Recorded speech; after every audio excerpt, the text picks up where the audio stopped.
أعوذ بالله من الشيطان الرجيم بسم الله الرحمن الرحيم وليخشى الذين لو تركوا من خلفهم ذرية ضعافا خافوا عليهم فليتقوا الله وليقولوا قولا سديدا إن الذين يأكلون أموال اليتامى ظلما إنما يأكلون في بطونهم نارا وسيصلون سعيرا۔ سورۃ النساء کی اس آیت کے اندر اللہ تعالیٰ نے اپنی اولاد کے احکامات کے بارے میں بتایا ہے کہ اگر کوئی قریب الموت ہو، یعنی جس کی موت بالکل قریب واقع ہونے والی ہو، تو اس وقت وہ اگر کسی اور کے لیے وصیت کرتا ہے اپنے مال میں سے، تو قرآن اس کے بارے میں کیا حکم دیتا ہے، قرآن اس کے حوالے سے کیا سمجھاتا ہے، کیا بتاتا ہے، اسی حوالے سے یہ آیت قرآن پاک کی ہے۔ اس سے پہلے چونکہ گزرے ہے وَإِذَا حَضَرَ الْقِسْمَةَ أُولُو الْقُرْبَى وَالْيَتَامَى وَالْمَسَاكِينَ فَارْزُقُوهُم مِّنْهُ، کہ تقسیم کے وقت، میراث کی تقسیم کے وقت اگر کوئی یتیم آ جاتا ہے، کوئی قریبی رشتہ دار آ جاتا ہے یا کوئی مسکین آ جاتا ہے، تو قرآن کی آیت کہہ رہی ہے فَارْزُقُوهُم۔ اس میں نے وجوب کے بھی جو اقوال تھے وہ بتائے تھے، جو مستحب کے تھے وہ بھی اقوال میں نے بتا دیے، اور ائمہ اربعہ کے نزدیک کیا حکم تھا اس کا کہ میراث یعنی کہ جو مال چھوڑ کر گیا ہے مرنے والا، وہ تقسیم ہوتے وقت اگر یہ لوگ آ جائیں تو ان کو دینا چاہیے یا نہیں دینا چاہیے۔ تو ائمہ اربعہ کا جو مسلک ہے، جو طریقہ ہے، وہ بھی آپ کے سامنے پچھلے درس کے اندر بیان ہو چکا ہے۔ تو ایسی صورت میں کہ ابھی تک آدمی مرا نہیں ہے، آدمی زندہ ہے، حیات ہے، لیکن اسے 100% یقین ہو چکا ہے کہ میری موت اب واقع ہو کر رہے گی، میں نے مر جانا ہے، میں نے مر جانا ہے۔ وصیت کرنا سنت عمل ہے، وصیت کرنا سنت عمل ہے، اور وصیت کرنی چاہیے، کسی نہ کسی چیز کی مرنے والے کو وصیت کرنی چاہیے، اچھے کام کی کرنی چاہیے، کسی کو نقصان پہنچانے کی نہیں، کسی کو تکلیف پہنچانے کی نہیں۔ تو یہاں پر وَلْيَخْشَ الَّذِينَ لَوْ تَرَكُوا مِنْ خَلْفِهِمْ ذُرِّيَّةً ضِعَافًا خَافُوا عَلَيْهِمْ فَلْيَتَّقُوا اللَّهَ وَلْيَقُولُوا قَوْلًا سَدِيدًا۔ یہاں پر ابن کثیر رحمہ اللہ نے اس آیت کے حوالے سے جتنی بھی تفسیر بیان کی ہے وہ ساری کی ساری اس مرنے والے کی طرف سے ہے کہ وہ کسی کے لیے وصیت کر رہا ہے، تو اس کو اللہ تعالیٰ کی طرف سے حکم ہو رہا ہے وَلْيَخْشَ الَّذِينَ، اس کو ڈرنا چاہیے لَوْ تَرَكُوا مِنْ خَلْفِهِمْ ذُرِّيَّةً ضِعَافًا خَافُوا عَلَيْهِمْ، کہ ایک شخص جو ہے وہ اپنی موت کے وقت وصیت کر رہا ہے، اپنے وارثوں کو ضرر پہنچا رہا ہے،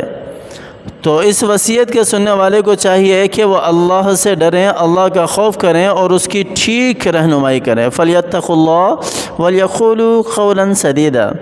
پھر آپ صلی اللہ علیہ وسلم کی حدیث بھی آگے علامہ ابن کثیر رحمہ اللہ نے بیان کی ہے، صحیحین میں ہے کہ جب رسول اللہ صلی اللہ علیہ وسلم سعد ابن ابی وقاص کے پاس ان کی بیماری کے زمانے میں ان کی عیادت کے لیے گئے، تو حضرت سعد رضی اللہ تعالی عنہ فرمانے لگے کہ یا رسول اللہ، میرے پاس اتنا زیادہ مال ہے، بہت ہی زیادہ مال ہے، تو میری ایک بیٹی ہے، تو کیا میں 3 حصے جو ہے اپنے مال کے وہ صدقہ نہ کر دوں؟ حالانکہ نیت اچھی ہے سعد ابن ابی وقاص کی رضی اللہ عنہ، ان کی نیت اچھی ہے اللہ کے راستے میں خرچ کرنے کی، اللہ کے راستے میں خرچ کرنے کی نیت اچھی ہے ان کی، اور ایک بیٹی ہے، تو ان کے ذہن میں تھا کہ میں اگر 1/3 بھی چھوڑ دوں گا تو میری بیٹی کے لیے کافی ہو جائے گا، کافی ہو جائے گا۔ تو آپ صلی اللہ علیہ وسلم نے منع فرمایا، آپ صلی اللہ علیہ وسلم نے اجازت نہیں دی۔ تو پھر حضرت سعد ابن ابی وقاص نے کہا کہ چلو میں آدھے کی جو ہے وہ وصیت کر دیتا ہوں، آدھا صدقہ کر دیتا ہوں، تو آپ صلی اللہ علیہ وسلم نے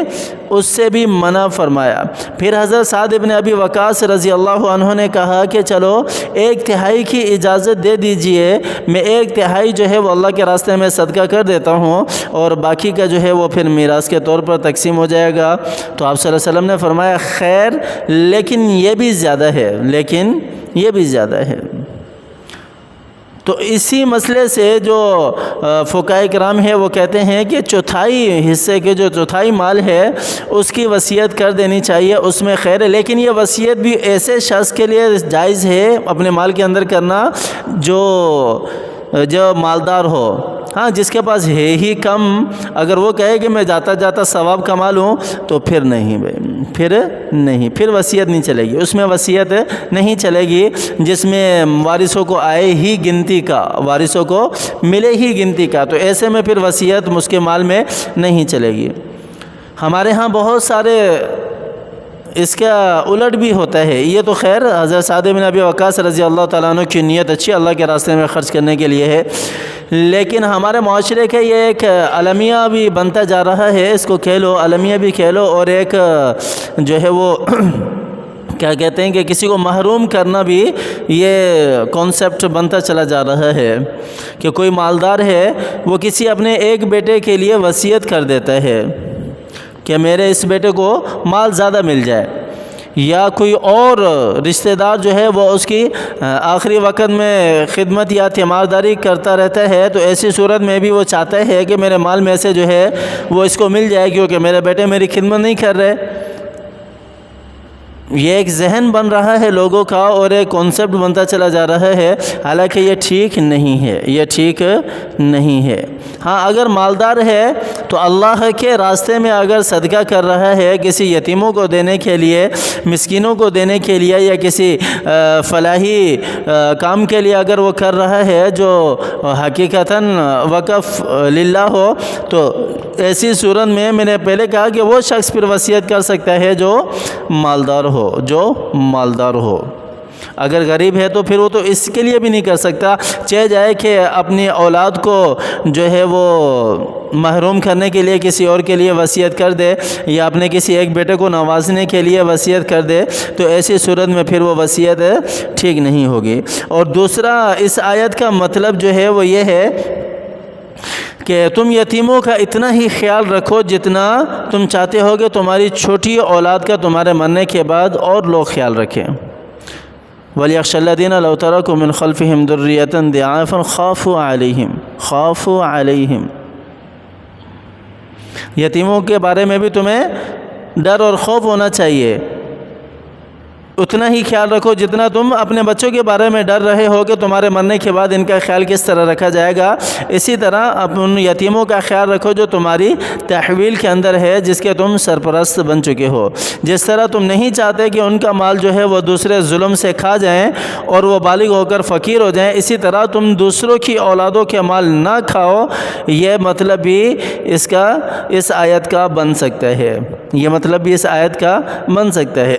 کہ پھر کیونکہ اسی کے آگے اگلی آیت جو ہے ان الذین یاکلون اموال الیتامی ظلما انما یاکلون فی بطونہم نارا، یاری اس لیے کہ یتیموں کا مال ناحق مارنے والوں کی سزا بیان کی گئی اس آیت کے اندر کہ وہ اپنے پیٹوں کے اندر آگ بھر رہے ہیں اور جہنم واصل ہونے والے ہیں۔ صحیحین میں ہے کہ آپ صلی اللہ علیہ وسلم نے فرمایا کہ 7 گناہوں سے بچو، 7 گناہوں سے بچو جو ہلاکت کا باعث ہے۔ پوچھا گیا کہ وہ کون سے ہیں؟ فرمایا کہ اللہ کے ساتھ شرک کرنا سب سے پہلا گناہ، اللہ کے ساتھ کسی کو شرک نہ کریں بھائی۔ گناہ ہے، گناہ دھل جائیں گے، جنت میں چلے جائیں گے،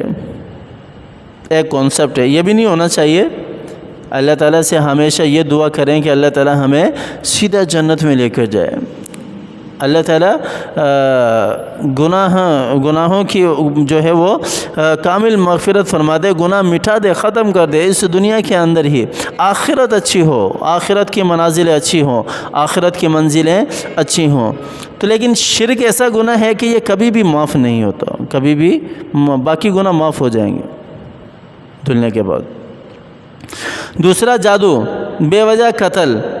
بے وجہ قتل، سود خوری، یتیم کا مال کھانا، جہاد سے منہ موڑنا، بھولی بھالی عفیف پاک دامن مسلمان عورت پر تہمت لگانا۔ ابن ابی حاتم میں ہے کہ صحابہ نے حضور صلی اللہ علیہ وسلم سے معراج کی رات کا واقعہ پوچھا، جس میں آپ صلی اللہ علیہ وسلم نے فرمایا کہ میں نے بہت سارے لوگوں کو دیکھا کہ ان کے ہونٹ جو ہے وہ لٹک رہے ہیں اور فرشتے جو ہیں وہ ان کو کھینچ کر اور بھی زیادہ کھول رہے ہیں۔ تو اور کھولنے کے بعد پھر ان کے منہ کے اندر جو ہے وہ آگ کے بڑے بڑے انگارے جو ہیں وہ ڈال رہے ہیں، اور وہ اندر جاتے ہی جو ہے وہ نظر آ رہا ہے باقاعدہ کہ وہ پیٹ کو، نسوں کو، ہر چیز کو کاٹتے ہوئے جو ہے وہ پاخانے سے باہر نکل رہے ہیں۔ تو پوچھا گیا کہ یا رسول اللہ کے رسول نے پوچھا کہ یہ کون لوگ ہیں؟ بتایا گیا یا رسول اللہ یہ یتیموں کا مال کھانے والے ہیں، یہ وہ لوگ ہیں جو اپنے پیٹوں کے اندر یتیموں کا مال ڈالتے تھے، آج جہنم میں جانے والے ہیں اور جہنم کا ایندھن بننے والے ہیں، اور جہنم کی آگ اسی طرح ان کے پیٹ میں جائے گی۔ ان الذين ياكلون اموال اليتامى ظلما انما ياكلون في بطونهم نارا، بے شک جو بھی یتیموں کا مال ظلماً کھاتا ہے تو وہ اپنے پیٹ کے اندر جو ہے وہ آگ کے انگارے ہی بھر رہا ہے، وسيصلون سعيرا، اور وہ عنقریب جہنم میں جانے والا ہے۔ اللہ تعالی ہماری حفاظت فرمائے، اللہ تعالی ہمارے سارے گناہوں کو معاف فرمائے، اللہ تعالی جنت الفردوس میں اعلیٰ مقام عطا فرمائے، اس دنیا سے جائیں تو بالکل گناہوں سے پاک صاف ہو کر جائیں۔ اللہ تعالی کی ذات مجھے بھی اور آپ کو بھی سمجھ عطا فرمائے، عمل کرنے کی توفیق عطا فرمائے، آمین ثم آمین، وآخر دعوانا ان الحمد للہ رب العالمین۔